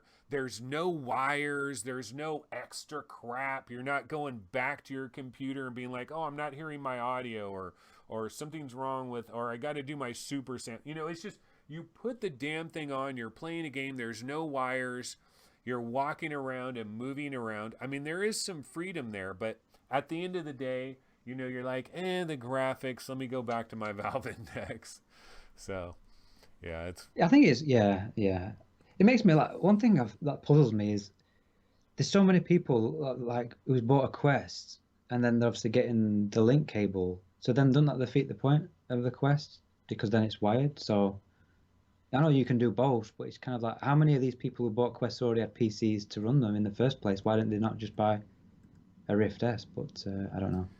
Everyone's different, I guess. yeah, I still have not. I've never even tried. Well, I tried the link cable at Oculus Connect 6, but I've never tried it here at home. I've never done that. Part of it has just been lazy about getting one of the cables. I mean, I do want to try it. I think some people want to try it because I think some people want to investigate it enough to see, can I sell my Rift S? Like, do I really even need my Rift S? So I think some people are like trying to set it. I'm sorry, I was looking at something in chat and it distracted me there. But what was I just saying?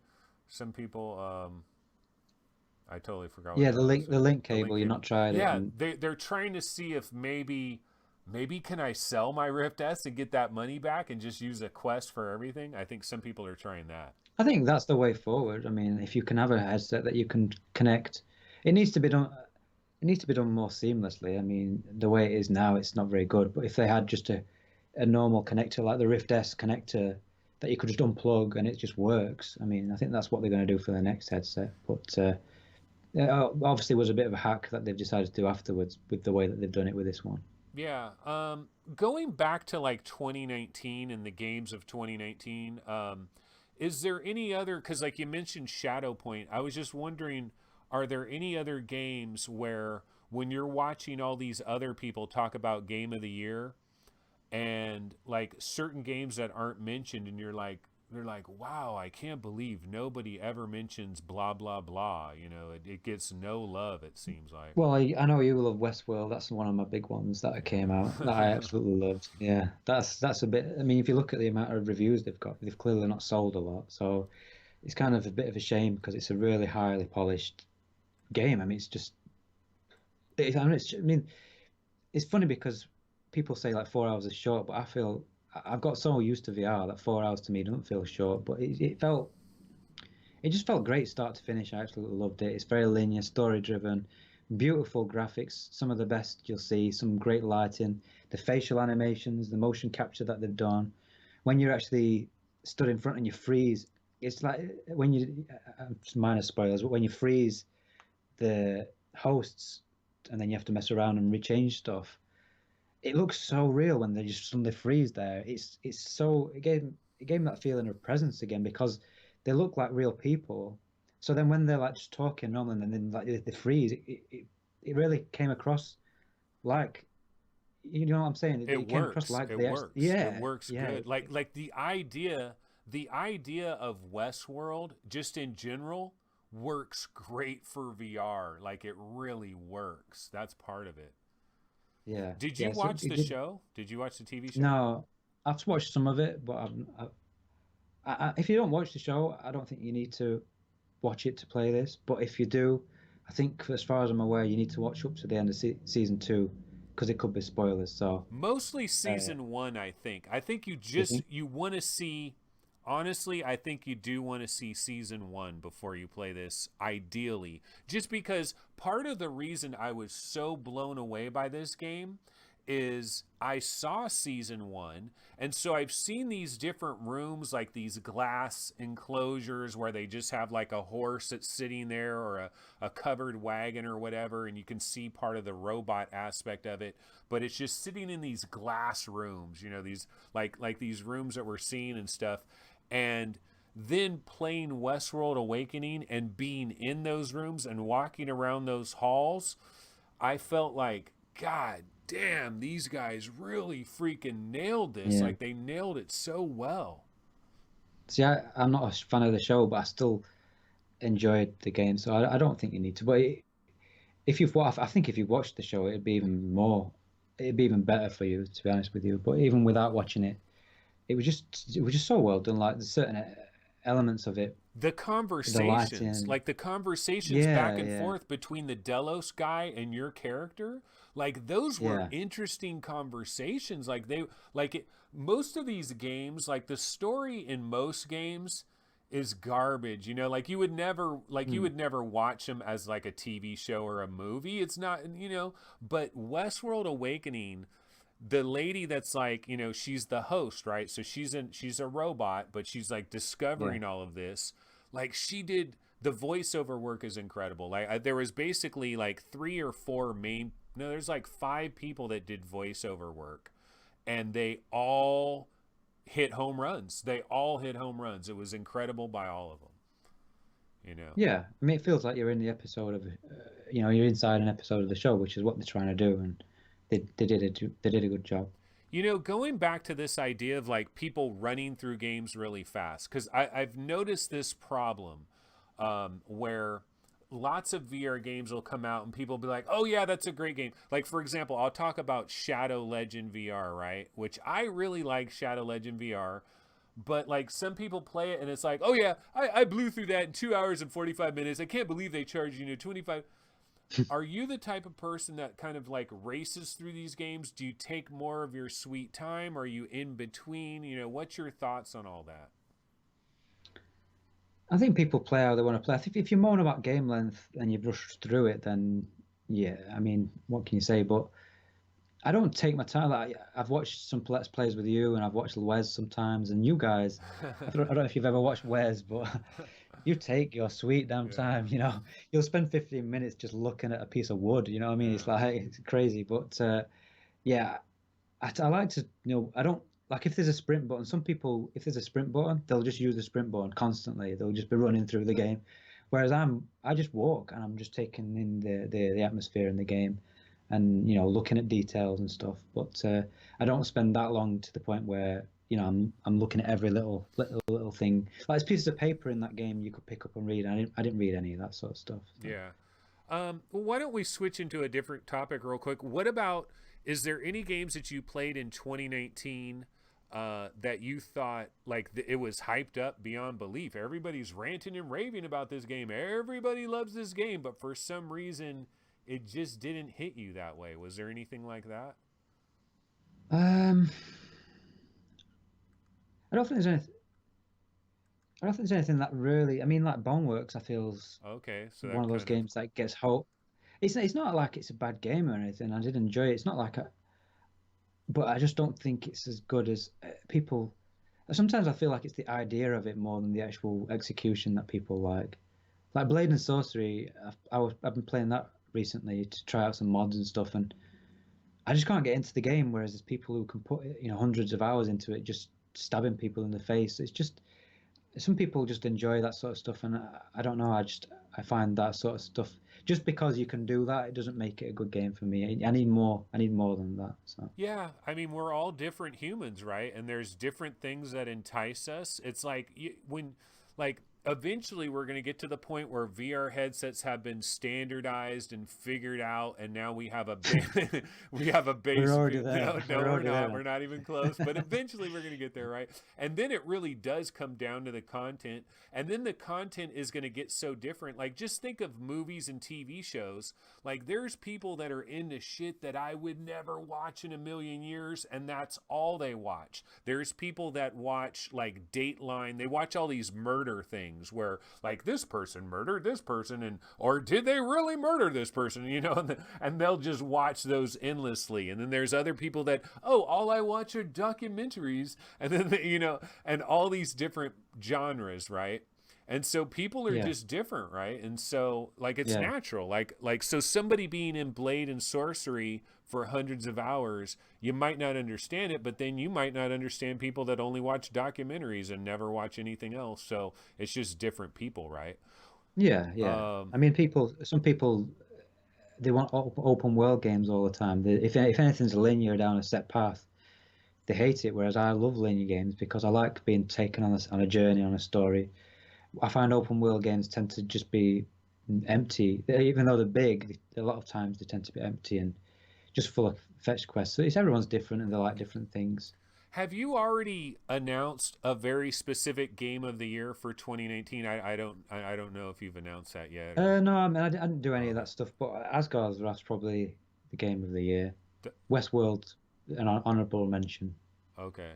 Um, any others that you would put like in a top five? Like, did you play much of Stormland? Did you think Stormland was like you're just seeing the same environments over and over again, or what? I loved Stormland. I put about 8 hours into it. My problem with Stormland was actual the hook, the way that they tried to keep you playing just didn't hit me. With this world reset, go in and replay over and over again. I needed more. I needed something more to drive me to play it. I love the gameplay. I love the climbing, the flying. The shooting was, okay, but I love the open areas. Like it felt like Far Cry 3, where you've got these bases and you could go from any angle. You could snipe from a distance. You could, you know, dual SMG. So yeah, it's a great game, but it just didn't have that hook for me. I don't regret buying it. I still think it's a good game, but Asgard's Wrath's a much more complete game, I would say. Have you finished Asgard's Wrath? Are you like still working on it, or did you like, or are you gonna go Well, that's the back to it thing. Yeah, later? there's technically a way to finish it if you do, is it 3 cycles and you wait for it to reset and all this sort of stuff, and that's the problem. It's like I've got to wait for it to cycle round, and then I've got to play for 3 or 4 hours to get through to the next terminus. Because if I don't do that, then it resets, and I've got to start from the beginning again. And it's just I wish there was a way to do it offline without this time limit, so I could just play it at my leisure and just slowly work my way through and get through the different levels to the ending. But I can't do that. I So. haven't even like I played Stormland when it first came out. Absolutely loved it, was raving about it, but then I don't know what happened. Some other games came out, so I just basically set it off to the side. I have not gone back to it. Are there any games like that where, I mean, I'm sure you've got a backlog that is a mile long, right? That I lots. actually haven't. I've actually really caught up because I play every day, for 2, 3 hours a day. So I've just been hammering games. Oh, I'm actually playing, dare I say it, a bit of flat. But I play in Vorpex, so I feel like I'm not too much of a traitor. But yeah, I've been playing like Jedi Fallen Order, and I've been playing Resident Evil 2 remake and stuff in Vorpex. So it's there's not. I'm at the point now where I'm waiting for the new games to come out because my backlog, all the games I really want to play, I've played. There's maybe a few that I want to still jump into every now and then. Like I jumped into Aspire 1 recently because they've got a new patch, and that's actually pretty good now. So if you wanted to try that out, that's pretty good. yeah. Yeah, Did you try Budget Cuts too? yeah. I played it for 2 hours and I loved it, and then it just got really difficult, and then it feels clunky, and you've got this. I don't like the controls. That's the thing. They get in the way. Even just getting your weapons out, you've got to press a button, then grab the thing, and then that immobilizes you because you can't use your teleport gun while you're getting a weapon, so you can't move and fight. You've got to just like. I wish they'd add smooth locomotion and the teleport gun because you still need the teleport gun to move around certain areas. But if you could just freely move and use it, I think it'd be a much better game. Plus, I wish they put like the stuff on your belt, like a belt system, so you can just grab it without having to press a button and stuff. But yeah, it's a shame. Did you get far on the second one? Not super far, but I was really enjoying, like, one of the things I like about it, I don't know, I just noticed that there's certain games where when you're in the world of that game and like the ceiling and the walls and the floors and everything, there's just certain games that like have more of a realness factor for me where I feel like I'm more there. Like I start to forget, Mm. like I start to think like I'm really here, I'm having experiences here. And I don't know what it is. Like there isn't any, It's the movement. is it? It's the teleport. Yeah, because you can't physically, and that's the But it's like a Boneworks, I double-edged I feel sword. the same way in Boneworks. Like in Boneworks, I feel like I'm That's really the there. that's the presence of the. There is something about Boneworks that makes you feel a lot of presence, and I think that's just the way you manipulate the object. And there's not like with because with Budget Cuts 2, you have to physically move your body. So you like when you're in a vent and you crouch down, you have physically having to crouch down and you're looking through a vent and you're trying to get your bow and arrow, and it feels so immersive. And it's just things like that that are really great about VR, but at the same time, it can be a bit of a crux in certain elements. That's why if I could use both, it'd make it a better game, in Yeah, my opinion. yeah. What about like upcoming games that you're looking forward to? I mean, I know we've already talked about Alex and we already talked about Saints and Sinners. Outside of those two, is there anything coming? Because I know you've done some videos that have been previewing all Yeah, these games that are coming up. Anything really catch your eye that maybe people aren't talking much about? there's a game. I don't know if it's coming out this year, called Project Wingman. I don't know if you've heard of it before. Project Wingman.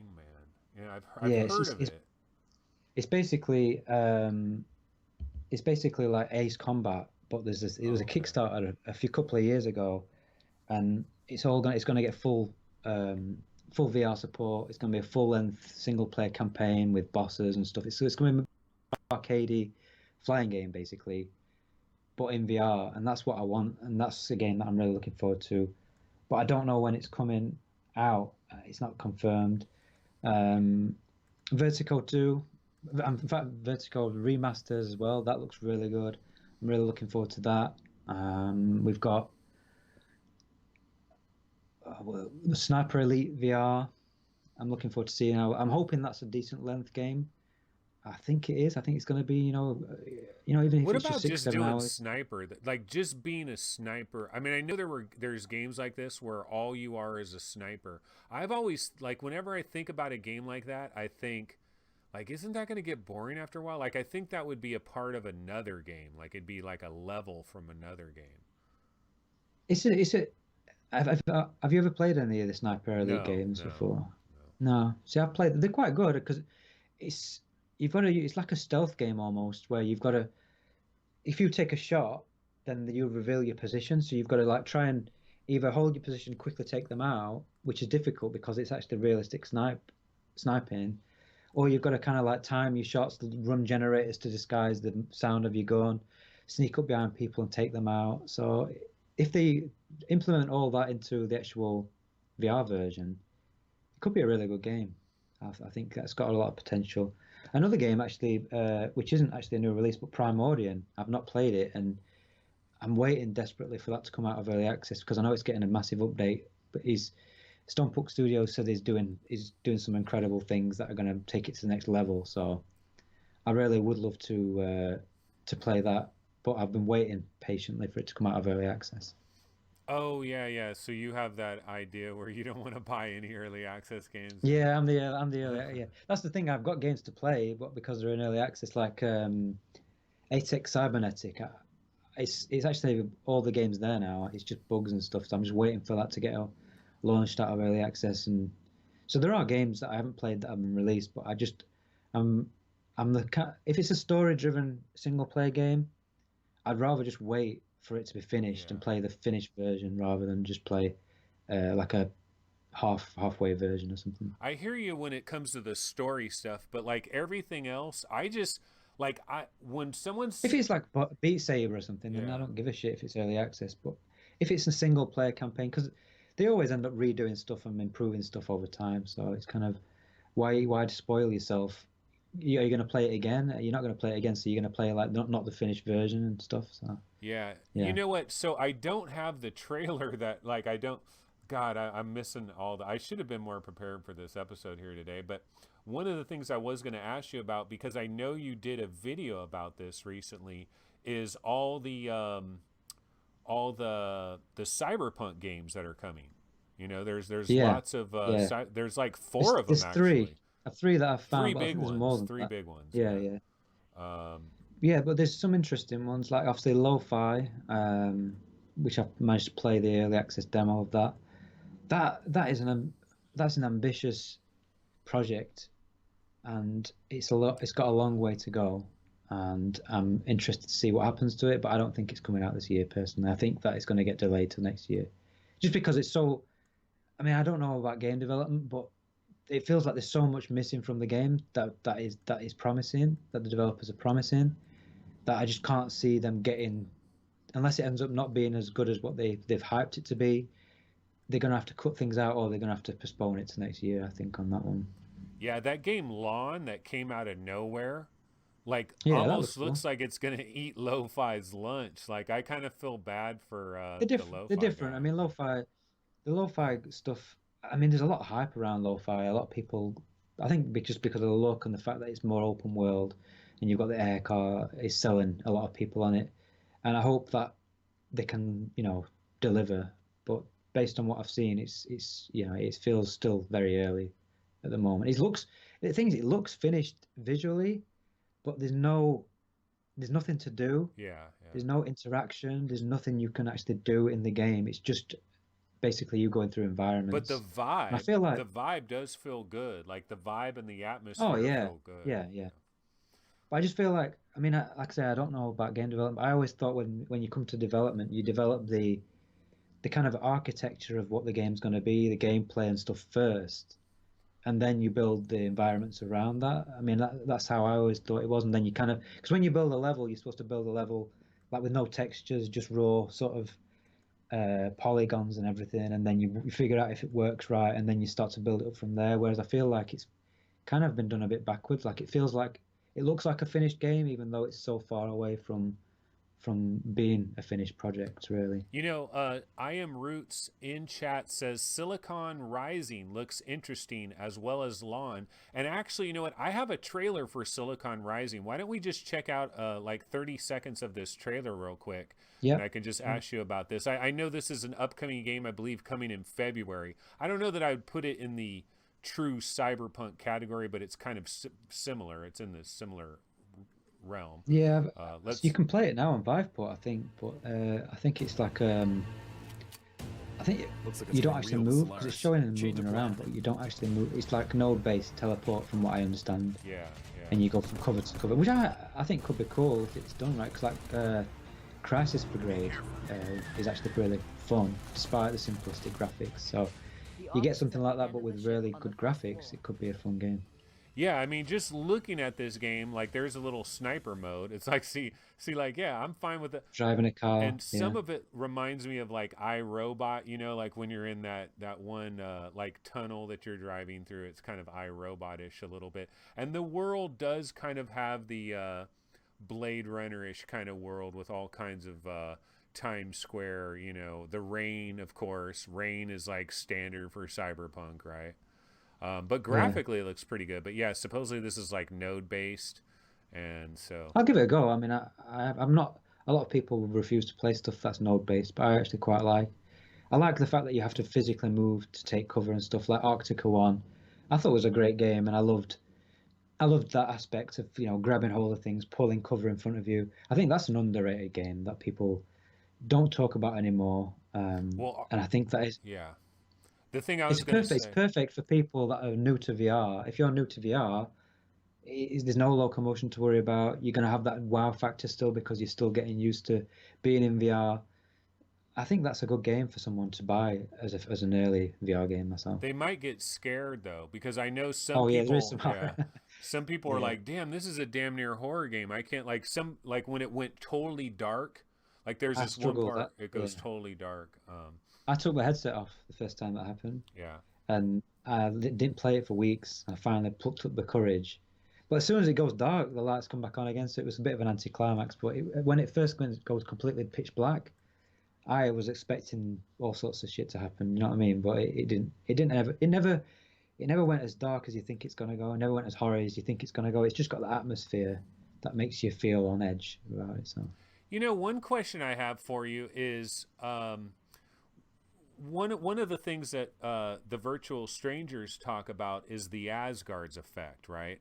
And they yeah, talk about the arrival of Asgard, Stormland, Pistol Whip, Espire One, Budget Cuts 2, Boneworks, all these games that arrived like October, November, December. We just got absolutely hammered with these really high end, really well made games, and then if we go back even further to like Westworld and Until You Fall and all these other games that have arrived this year, it's gotten a lot better. So my question then is, what do you do about all these indie games? Like we're still getting a lot of indie games. There's going to be indie developed games like Crunch Element, all these different indie games that you don't know exactly what you're going to get out of them, and maybe they would have been great in 2017 or 2018, but have you lost your patience for like some of this real indie jank stuff, or can you still play those? I'm trying to think of what I've played since because we had a streak where we had loads of good games come out, obviously over the end of the year. So I was just playing game after game, and it's just I can't think of a game that I've jumped in and I've thought, I don't want to play this anymore because Asgard's Wrath's out. But maybe I've not played any bad games to feel that way. What Um, about something like have you ever played what's that racing game that they have that's on the Oculus Quest and the Rift, and it kind of came out of nowhere? oh yeah, yeah. You know what? That is one game. Yeah, Deathloop. Deathlap. Okay, Deathlap. I didn't like Deathloop. Yeah, I was really looking forward to that. That's one of my disappointments. I, I don't know what it was. I don't think it's the handling or the graphics or the wide open stages or the way it just did. It felt like a mobile game. It played like a mobile game, and I just didn't like it. I mean, I'm a bit of a when it comes to racing games, I'm a bit of a snob because I like my. I do like arcade races, but it just didn't have that feeling of like I didn't like the way that you held your hand out and just pointed and clicked. I'd rather them have the entire thing where you're actually grabbing guns and reloading in the car and stuff like that. There's certain things that I was expecting it to have, and it just it didn't feel that good to me. Did you try Boiling Steel? Yeah, early access, so no. Oh, but Apparently, I mean, apparently, I yeah, know it's half the I game's guess, yeah. finished basically, but like I said, when I play a game, I want to play No, it. I hear you. I hear Generally, you. I'll play it and I'll play it through, and then I'll move on to something else. I don't tend to move around from game to game a lot, Yeah. so that's why with that, I want to play it from start to finish. And apparently, it's going to come out in March time or something from early access. So I don't think that's going to be in early access for very long. Yeah, Boiling Steel is actually pretty good. Like it's like if Boiling Steel came out in 2017, people would have been raving about it. Like it would be like it'd be like a raw data or an Arizona Sunshine or something. But coming out with all this heat that was coming out, you know what I mean? It's just difficult. Like some games got lost in the shuffle for sure. I got to There were some games that Aspire One should have. They delayed it already. They should have just left it a few more months, waited for everything to settle down. Like now is the perfect time to launch a game. Saints and Sinners, they picked the perfect time. Oh my god, Like yeah. when you think of last year, did we have at this time of year?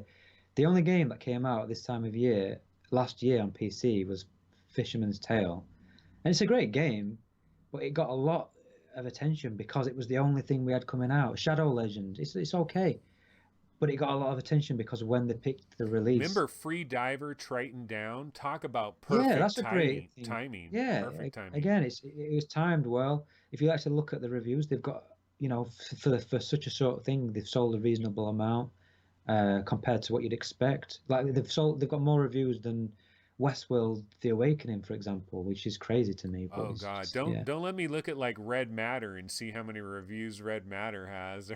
I mean, there's yeah. so many games that have been like I look at their rating, I mean their reviews, and I'm like, oh my God, this is one of the best VR games, and it's only gotten this many reviews. Yeah, there are some definite tragedies out there. Let's see. Main fan says Defector is way better than Boiling Steel. Don't I could not agree with that. I would not agree with that. I would play way more Boiling Steel than I'd play Defector. Defector just did not resonate with me at all. I don't know. It happens. I haven't played them both, but Effector was a good. It was a good game for the price, but I didn't think it was good as it could have been personally. Yeah. All right. Well, we've been going pretty long. It's been a while. Yep. Is there any last things that you wanted to talk about, or any is there any like major thing that a topic in VR that you think is just criminally under discussed? Nobody talks about it, or anything. Games. Games, yeah. Well, people Games. talk about games. I'm a games guy. Like, I mean, I'm Yeah. more on the game side than I am hardware. I like both of them. See, I like games. I like hardware. I also like business decisions, like the battle, the war, like Oculus versus HTC. Mm. I like that stuff. Like Politics. Sony, like Yeah. like what are they gonna do? Like strategy and stuff. Like I like all three of those. Where you get some different people, like MRTV, he's like all hardware all the time, Hardware. Yeah. and then some other people are probably just 100% games, and that's all they do. I focus on games. Like I say, I'm happy with the hardware. I don't really want to keep looking at hardware. The stuff that's like MRTV shows with the gloves and stuff, they look cool, but I don't think we're going to see them for a long time. And even if they do, they need to be in a different form factor for them to be successful. But I think on the hardware point, like just going back to that real quick, like if the Valve Index had zero glare, I would probably agree with you. Like if I was never seeing glare, because it's a major yeah, like for me the glare. See, the thing is, you got your two lenses like this, right? And the glare is like swirling around over and like the glare is always swirling around the outsides, depending on whatever scene you're in.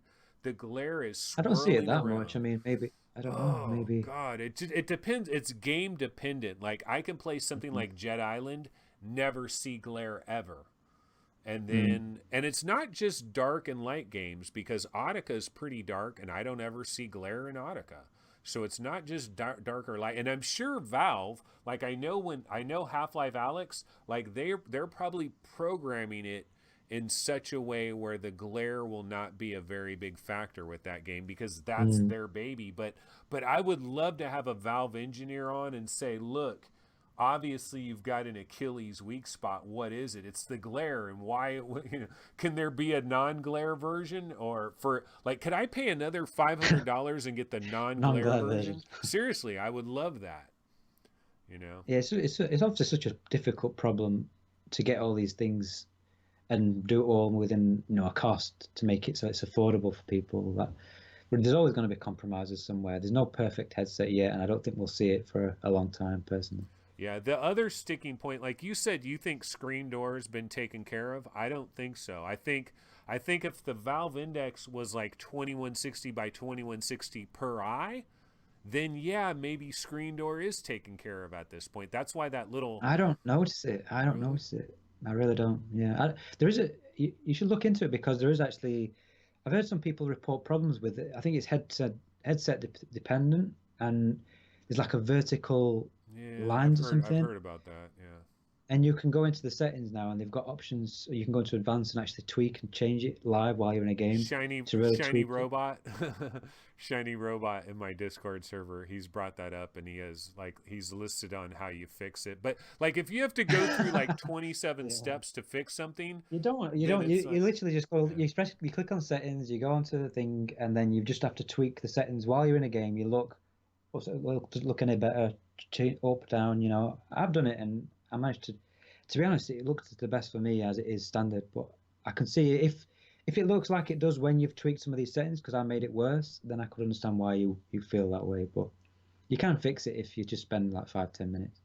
Yeah, I guess I should probably look into that. You know what? Actually, I think I did try it. I think I actually did try his fix, and I didn't notice any difference whatsoever. Like I'm like, I'm not noticing anything at all. I don't know. If you just put it in and then just turn it all the way up and then all the way down, and just see if you notice the difference. Because it might not be that, it might just. But I can look off into the distance. You can see like, if you're stood in the Steam Home environment where you go towards the edge of the wall and you can see the mountains in the background.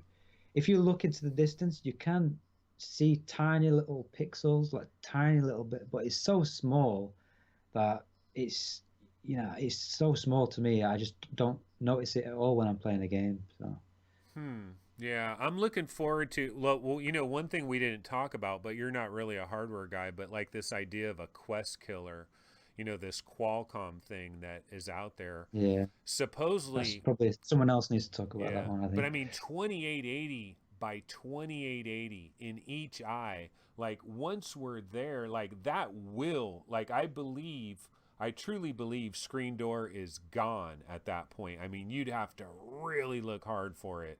And I don't think the resolution of like the Quest or the Valve no, I don't think screen door is gone. I mean, it's been mitigated Not in the considerably, but Quest. The Quest's obviously because it's not RGB. It's the RGB pixel arrangement that makes the difference.